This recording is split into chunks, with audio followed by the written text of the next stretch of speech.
এখন দেখবেন সংবাদ শিরোনাম। বুধবার সন্ধ্যায় অথবা বৃহস্পতিবার জাতীয় নির্বাচনের তফসিল। প্রধান বিচারপতির কাছে ৩০০ ম্যাজিস্ট্রেট চাইলেন সিইসি। কাল রাষ্ট্রপতির সাথে সাক্ষাৎ।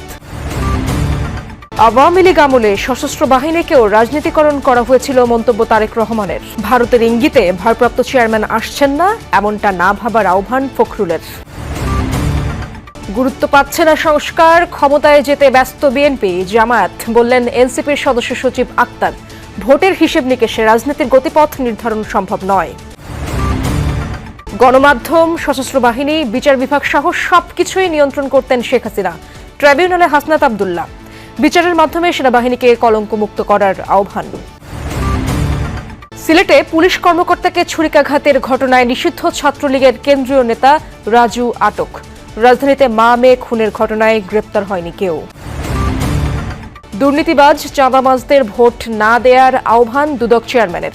সংস্কারের পথে সবচেয়ে বড় বাধা আমলাতন্ত্র, অভিযোগ টিআইবির নির্বাহী পরিচালকের। আসসালামু আলাইকুম। এতক্ষণ দেখছিলেন সংবাদ শিরোনাম, এখন দেখবেন বিস্তারিত। আসন্ন নির্বাচনে ম্যাজিস্ট্রেসির দায়িত্ব পালনের জন্য প্রধান বিচারপতির কাছে ৩০০ জন বিচারক চেয়েছেন সিইসি। প্রধান বিচারপতি এই বিষয়ে সহযোগিতার আশ্বাস দিয়েছেন বলে জানান তিনি। এএমএম নাসির উদ্দিন বলেন, নির্বাচনের ট্রেনে উঠে গেছে তার কমিশন। দুপুরে প্রধান বিচারপতির সাথে সাক্ষাৎ শেষে এসব তথ্য জানান তিনি। নির্বাচন ও গণভোটের তফসিল সামনে রেখে দুপুরে প্রধান বিচারপতি সৈয়দ রেফাত আহমেদের সাথে সাক্ষাৎ করেন প্রধান নির্বাচন কমিশনার এএমএম নাসির উদ্দিন। সেখানে ত্রয়োদশ সংসদ নির্বাচনে দায়িত্ব পালনের জন্য প্রধান বিচারপতির কাছে ৩০০ জন বিচারক ও সুষ্ঠু নির্বাচনের লক্ষ্যে বিচার বিভাগের সহযোগিতা চান সিইসি। প্রধান বিচারপতিও নির্বাচন কমিশনকে সহযোগিতার আশ্বাস দিয়েছেন। বৈঠক শেষে সিইসি জানান, নির্বাচনী অনুসন্ধান কমিটির কাজ ত্বরান্বিত করতে প্রধান বিচারপতির কাছে অনুরোধ জানানো হয়েছে। এ ব্যাপারে প্রধান বিচারপতি যথাযথ ব্যবস্থা নেয়ার আশ্বাস দিয়েছেন বলেও জানান সিইসি।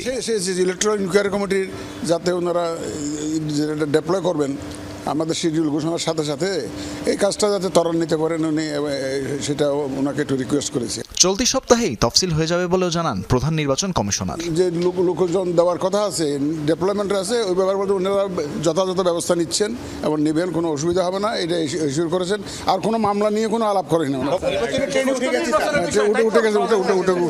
এর আগে সোমবার পোস্টাল ব্যালট বাতিলের ৬ কারণ উল্লেখ করে সংসদীয় আরপিওর গ্যাজেট প্রকাশ করেছে নির্বাচন কমিশন। একই সাথে জানিয়েছে, পোস্টাল ব্যালটে থাকবে না স্থগিতকৃত প্রতীক। সেই ব্যালটে থাকা প্রতীকগুলোয় দাগ দেয়া না থাকলে বা একাধিক টিক বা ক্রস দেয়া থাকলে ব্যালট বাতিল হিসেবে গণ্য হবে। এছাড়া কোনো প্রতীকে টিক বা ক্রস দেয়া হয়েছে তা বোঝা না গেলেও বাতিল হবে সেটি। গণনা শুরুর আগে রিটার্নিং অফিসারের কাছে না পৌঁছালে, আদালত প্রার্থী তালিকায় পরিবর্তন আনলে, ঘোষণাপত্রে ভোটারের সই না থাকলে সেই ব্যালট বাতিল বলে বিবেচ্য হবে। সংশোধিত আরপিওতে উল্লেখ করা হয়, পোস্টাল ব্যালটের জন্য রিটার্নিং অফিসারের কার্যালয়ে ভোট কেন্দ্র হিসেবে ধরা হবে। এছাড়া ব্যালট গণনায় রিটার্নিং অফিসার, একজন প্রিজাইডিং অফিসার ও কয়েকজন পোলিং অফিসার নিয়োগ দেবেন। আওয়ামী লীগের আমলে ৩ বাহিনীকে রাজনীতিকরণ করা হয়েছে বলে মন্তব্য করেছেন বিএনপির ভারপ্রাপ্ত চেয়ারম্যান তারেক রহমান। গুলশানে চেয়ারপারসনের কার্যালয়ে অবসরপ্রাপ্ত সামরিক কর্মকর্তাদের সাথে মতবিনিময় সভায় এমন মন্তব্য করেন তিনি। বলেন, সে সময় কোনো জবাবদিহিতা ছিল না, তাই প্রতিষ্ঠানগুলোকে আবার নতুন করে গড়ে তুলতে হবে।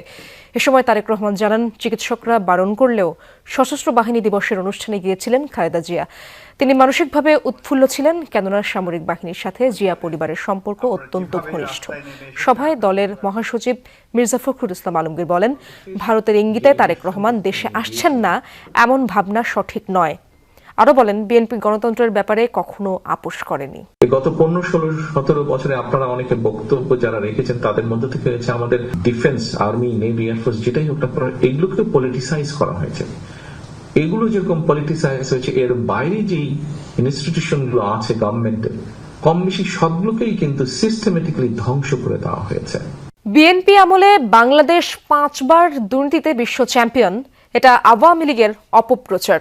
দুর্নীতির লাগাম টেনে ধরার ট্র্যাক রেকর্ড শুধু বিএনপির আছে বলেও মন্তব্য করেছেন দলের ভারপ্রাপ্ত চেয়ারম্যান তারেক রহমান। দুর্নীতি প্রতিরোধের পাশাপাশি আইনশৃঙ্খলা নিয়ন্ত্রণে নেতাকর্মীদের কঠোর হওয়ার আহ্বান জানান তিনি। রাজধানীর কৃষিবিদ ইনস্টিটিউশনে দেশ গড়ার পরিকল্পনা শীর্ষক আলোচনায় ভার্চুয়ালি যোগ দিয়ে এসব কথা বলেন তিনি। বিএনপির সমর্থনে ঘরে ঘরে যেতে নেতাকর্মীদের নির্দেশও দেন তারেক রহমান। সংসদ নির্বাচন সামনে রেখে জনসমর্থন তৈরিতে বিএনপির পরিকল্পনা পাকাপোক্ত করতে কৃষিবিদ ইনস্টিটিউশনে 7 দিনব্যাপী দেশ গড়ার পরিকল্পনা শীর্ষক আলোচনা। তৃতীয় দিনে আমন্ত্রিত জাতীয়তাবাদী স্বেচ্ছাসেবক দল ও ওলামা দলের নেতাকর্মীদের সামনে ভার্চুয়ালি বক্তব্য রাখেন বিএনপির ভারপ্রাপ্ত চেয়ারম্যান তারেক রহমান। যে 2001 থেকে 2005 তার আগে কারা কি করেছিল সেটি আপনাদের সামনে উপস্থিত আছে। বক্তব্যের শুরুতেই 5 বার দুর্নীতিতে চ্যাম্পিয়ন তকমাটি আওয়ামী লীগের অপপ্রচার দাবি করে 2 মিনিটের ভিডিও প্রদর্শন করেন তিনি। জানান টিআইবির জরিপের ভুল ব্যাখ্যার কথা। বলেন দুর্নীতি দমনের ট্র্যাক রেকর্ড শুধু বিএনপির আছে। দুর্নীতি দমন কমিশনের স্বাধীনতা নিশ্চিত করার প্রতিশ্রুতিও দেন তারেক রহমান। দুর্নীতি তকমা থেকে ধীরে ধীরে ধীরে ধীরে বিএনপি সরকার, খালেদা জিয়ার সরকার বের করে নিয়ে এসেছিল। এর সাক্ষ্য প্রমাণ, এটি আমাদের কথা না, ফ্যাক্টস এন্ড ফিগার দিয়ে আপনাদের সামনে উপস্থাপন করা হয়েছে। সংস্কার নিয়ে কথা বলছে না রাজনৈতিক দলগুলো, ক্ষমতায় যাওয়া নিয়ে ব্যস্ত বিএনপি জামায়াত। শুধু ভোটের হিসাব নিকাশ দিয়ে রাজনীতির গতিপথ নির্ধারণ সম্ভব নয়। জাতীয় যুব শক্তির প্রতিনিধি সম্মেলনে যোগ দিয়ে এসব কথা বলেছেন এনসিপির সদস্য সচিব আক্তার হোসেন। দলটির মুখ্য সমন্বয়ক নাসিরউদ্দিন পাটোয়ারি জনগণের প্রতি আহ্বান জানিয়েছেন দুর্নীতিবাজ আর ধর্ম ব্যবসায়ীদেরকে লাল কার্ড দেখাতে। রাজধানীর আবু সাইদ কনভেনশন সেন্টারে এনসিপির যুব সংগঠন জাতীয় যুব শক্তির জাতীয় প্রতিনিধি সম্মেলন। অংশ নিয়েছেন দেশের বিভিন্ন প্রান্ত থেকে আসা সংগঠনটির নেতাকর্মীরা। বক্তাদের বক্তব্যে উঠে আসে সমসাময়িক রাজনীতির বিভিন্ন দিক। আওয়ামী লীগকে প্রাসঙ্গিক করতে কাজ করছে অনেকে, নেতাদের বক্তব্যে উঠে আসে এমন অভিযোগ। শহীদ আবু সাইদ হত্যা মামলায় ট্রাইব্যুনালে সাক্ষ্য দিলেন এনসিপি নেতা হাসনাত আব্দুল্লাহ। তিনি বলেন, গণমাধ্যম, সশস্ত্র বাহিনী ও বিচার বিভাগ সহ সবকিছুই নিয়ন্ত্রণ করতেন শেখ হাসিনা। জুলাই হত্যাকাণ্ডে জড়িত সেনা কর্মকর্তাদের বিচারের মাধ্যমে সেনাবাহিনীকে কলঙ্কমুক্ত করার দাবি জানান তিনি। এদিন জয়েন্ট ইন্টারোগেশন সেল জেআইসি সেলে 26 জনকে গুম করে নির্যাতনের মামলায় শেখ হাসিনা সহ 13 জনের বিরুদ্ধে অভিযোগ গঠনের আদেশ 14 ডিসেম্বর ধার্য করেছেন ট্রাইব্যুনাল। এদিন জবানবন্দিতে হাসনাত আব্দুল্লাহ জুলাই আন্দোলনের প্রেক্ষাপট, আইন শৃঙ্খলা বাহিনী, আওয়ামী লীগ, ছাত্রলীগের নৃশংসতার বর্ণনা তুলে ধরেন। আবু সাইদ হত্যায় বেগম রোকেয়া বিশ্ববিদ্যালয়ের প্রশাসন ও আইন শৃঙ্খলা বাহিনীর জড়িত সদস্যদের বিচার চান তিনি। সেই সাক্ষ্যে উনি ওনার এই আন্দোলনে ওনার অংশগ্রহণ, ওনার আটক, ওনার উপরে নির্যাতন এবং উনি কি কি দেখেছেন, কি কি করেছেন, ওনার সকল ঘটনার বর্ণনা করেছেন। মিলিটারি, মিডিয়া, জুডিশিয়ারি এর সাথে যুক্ত হয়েছিল ব্যুরোক্রেসি। এই 3টা নেক্সাসকে উনি এমনভাবে নিয়ন্ত্রণ করেছিল যেটার মধ্য দিয়ে উনি রাষ্ট্রের তথৈবচ অবস্থা করতে সক্ষম হয়েছিলেন। জুলাই হত্যাকাণ্ডে জড়িত সেনা কর্মকর্তাদের বিচারের মাধ্যমে সেনাবাহিনীকে কলঙ্কমুক্ত করার দাবি জানান হাসনাত আব্দুল্লাহ। সিলেটে আসামি ধরতে গিয়ে পুলিশকে ছুরিকাঘাতের ঘটনায় অভিযুক্তকে গ্রেপ্তার করা হয়েছে। হাসপাতালে ভর্তি সিআইডি উপপরিদর্শক খোরশেদ আলমের অবস্থাও আশঙ্কামুক্ত বলে জানা গেছে। পুলিশের দাবি, অভিযুক্ত রাজু নিষিদ্ধ ঘোষিত সংগঠন ছাত্রলীগের কেন্দ্রীয় কমিটির নির্বাহী সদস্য।